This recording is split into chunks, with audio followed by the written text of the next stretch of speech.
Well, happy Tuesday. Out here in the shop. I'm going to demold a couple parts I made yesterday. I did something a little bit different than I did on the first layup. I made this pod and came out really well, maybe a little heavy. I used 2 layers of cloth and I'm not really sure what they were, what it was. It was plain weave and it's pretty loose. Let me see if I can get a close-up of it. And it conforms fairly well. It's not sure of the sizing, but it's got nice drapeability. And I'm guessing maybe 3 or 4 ounces, 6 maybe. So this part was made out of 2 layers of that cloth, and what I did yesterday, I laid up another one of these and I utilized this cloth against the surface. And it's got a satin weave to it, and I'm thinking maybe 2 ounces, 3 ounces. It's got like maybe a 2 harness satin. Not sure of the sizing.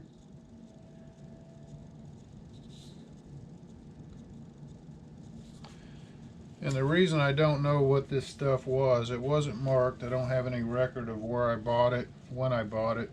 It was left over. So that's a good lesson on making sure that you mark everything and record what you're doing.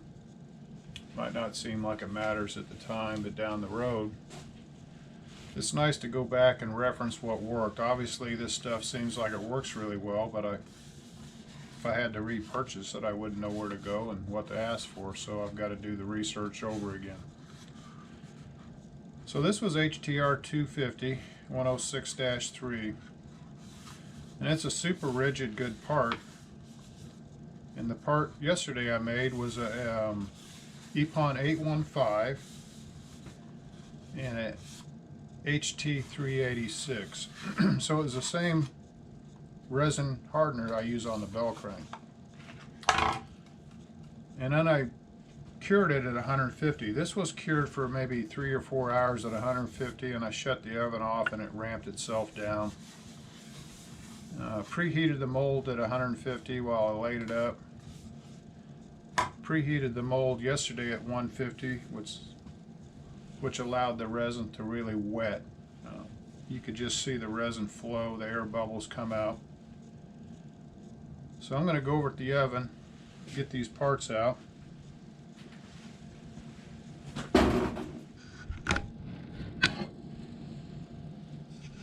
So over here, this is a little lab oven, Fisher, and it reads in Celsius, but you know, do the conversion and it'll let you know. So here's my little thermometer. It's just like a cooking thermometer I hung in here. It goes to 600, and usually I just go with this, and I just pretty much know that 90 Celsius for some reason converts to 150 in here. So here are my parts.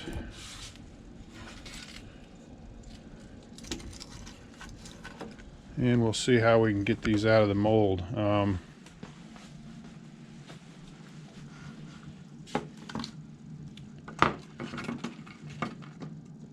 Now the ones yesterday that I demolded, it seemed like they came out sort of hard. It wasn't a really easy pop out because of the draft angle.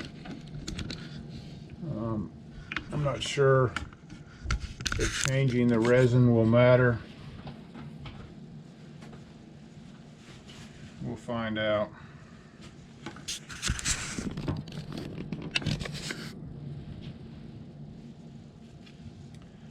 I got my old Nip-X here just in case.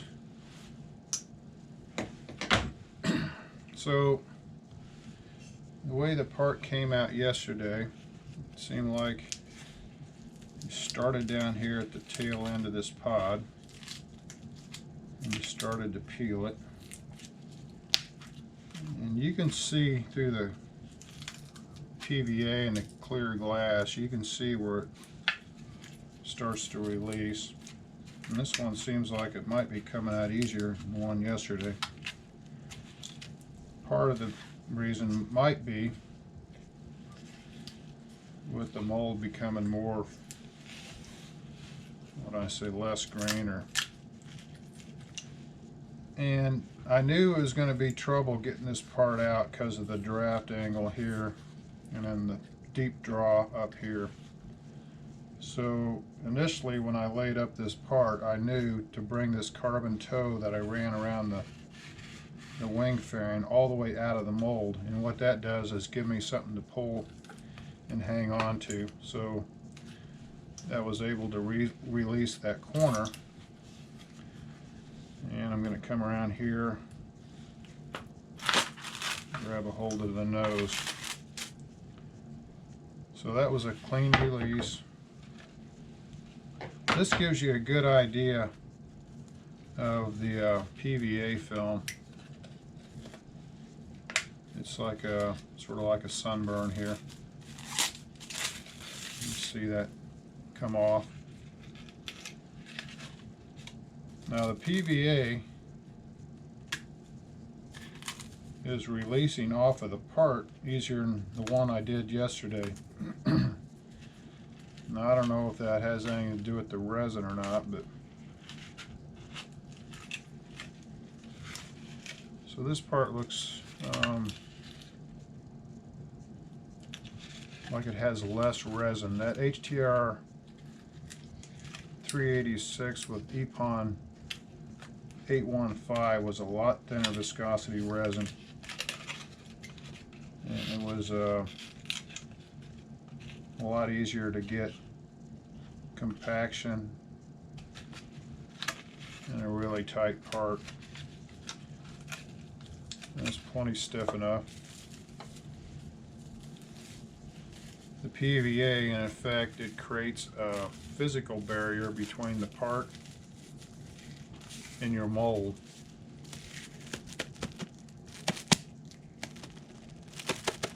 So if you have any trouble with curing in your mold surface and then you lay up an epoxy part, it'll actually stick itself. So with a physical barrier, there's no way that the part you're making can cure and bind with the mold. So this is cheap insurance. There's drawbacks to it, but it's good. Never stuck a part in a mold.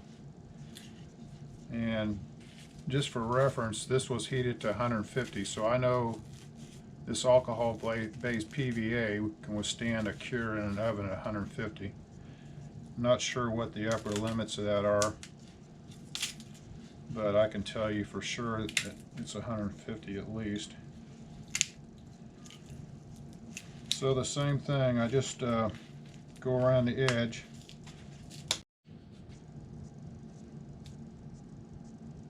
Just taking some blue tape. I don't have the width I need, so I'm gonna divvy this tape up into small little pieces.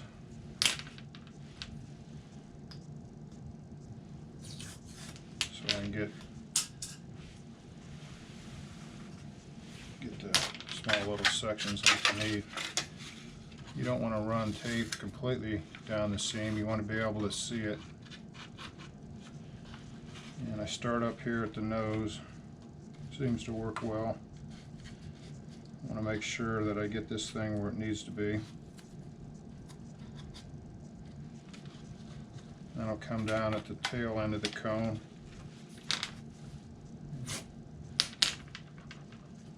Get this pretty close.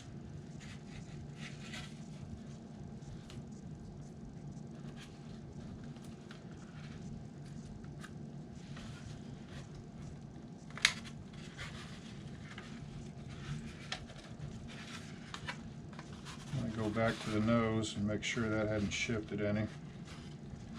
If you have the luxury with a small part, you put your finger on both sides of the seam. It helps.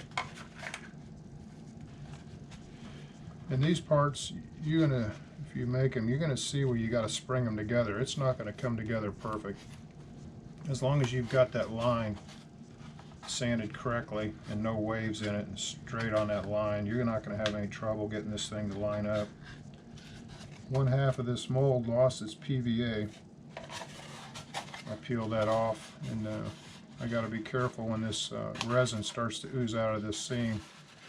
Whatever gets on this part without PVA is going to have to be sanded and refinished, so I'm going to have to be careful there.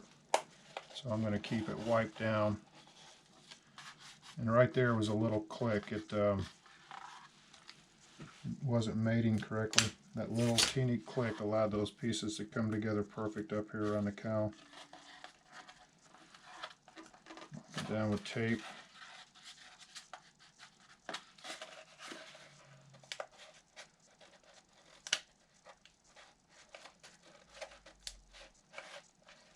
Just a few extra minutes feeling that seam will save a lot of sanding and working that mismatch later with putty or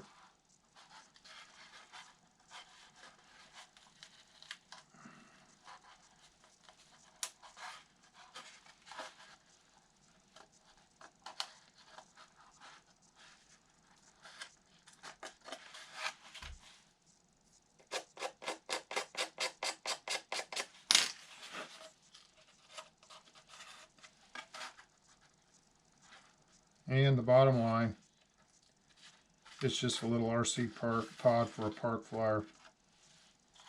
But I like to spend the time to get it right. So that way, when it comes time to making the part that really matters, you're not backtracking trying to figure it out. That's my philosophy. Spend the time perfecting it when you don't necessarily need it, so then when you need it, you got it.